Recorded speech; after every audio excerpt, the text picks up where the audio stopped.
ఇసుక కొరతతో భవన నిర్మాణ కార్మికులు పనులు కోల్పోయే పరిస్థితులు పునరావృతం కాకుండా చూడాలని, ఉచిత ఇసుక విధి విధానాలు, జిల్లాలో ఇసుక పాయింట్ల వివరాలను ప్రకటించి ప్రజలకు ఇసుక అందుబాటులో ఉండే విధంగా తక్షణ చర్యలు తీసుకోవాలని ఏఐటీయూసీ జిల్లా అధ్యక్షులు కోనాల భీమారావు కోరారు.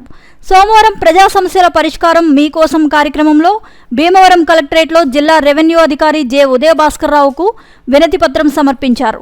ఈ సందర్భంగా భీమారావు మాట్లాడుతూ, రాష్ట్ర ప్రభుత్వం అధికారంలోకి వచ్చి నెల రోజులు గడుస్తున్నప్పటికీ ఉచిత ఇసుక విధి విధానాలు ప్రకటించకపోవడంతో ఇసుక కొరతతో భవన నిర్మాణ కార్మికులు ఉపాధి కోల్పోతున్నారన్నారు.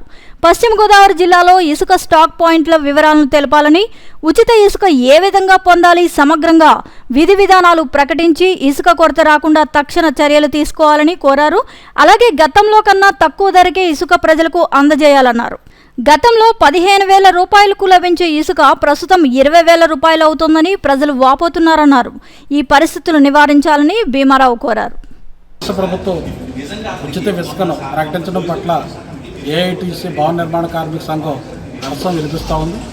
అదే సందర్భంలో మరి ప్రభుత్వం వచ్చి 4 రోజులు దాటిపోయింది. ఇవాళ నూతన ఇసుక పాలసీ ఉచిత ఇసుక అనేటువంటి పేరుతోటి ఇవాళ ప్రభుత్వం ఇవాళ అందరికీ ఉచితంగా ఇసుక ఇస్తామని చెప్తా ఉన్నారు. కాకపోతే దానికి సంబంధించినటువంటి విధి విధానాలని ఖరారు చేయకపోవడం ద్వారా ఇవాళ ఇసుక ఎక్కడి నుంచి పొందాలి, జిల్లాలో ఉన్నటువంటి పాయింట్లు ఏమిటి, దాని వివరాలు ఎట్లా తీసుకోవాలి, ఇసుకని ఏ పద్ధతిలో మనం తీసుకోవాలి అనేటువంటిది ఇవాళ అయోమయమైనటువంటి పరిస్థితుల్లో ఇవాళ ఇసుక దొరక్క ఇవాళ భవన నిర్మాణ పనులు నిలిచిపోయి ఇవాళ కూలీలు 180 మంది పని లేక తీవ్రమైన ఇబ్బంది పడుతూ ఉన్నారు. ప్రభుత్వం తక్షణమే ఉచిత ఇసుక విధి విధానాలను ప్రకటించాలి. జిల్లాలో స్టాక్ పాయింట్లు ఎక్కడెక్కడ ఉంటున్నాయి అనేటువంటిది ప్రకటించాలి. ఇది ఇసుకను పొందడానికి అవసరమైనటువంటి అధికారులు ఎవరు, ఎక్కడి నుంచి దీన్ని పొందాలి అనేటువంటి పూర్తి వివరాలని ప్రకటించాలని చెప్పి కోరుతా ఉంది. ఇప్పుడు ఏదో అరాకొరాగా ఇసుక దొరుకుతూ ఉన్న గతంలో ఉచిత ఇసుక లేని సందర్భంలోనే 15,000 రూపాయలు అయ్యేదానికి ఇవాళ 20,000 రూపాయల పైన ఖర్చు అవుతున్నటువంటి పరిస్థితి ఉంది. ఇవాళ వినియోగదారులపైన, ప్రజలపైన, భవన నిర్మాణాలు చేసుకునేటువంటి వారిపైన భారం లేని పద్ధతిలో ఈ ఉచిత ఇసుక అనేటువంటిది సరఫరా జరగాలి.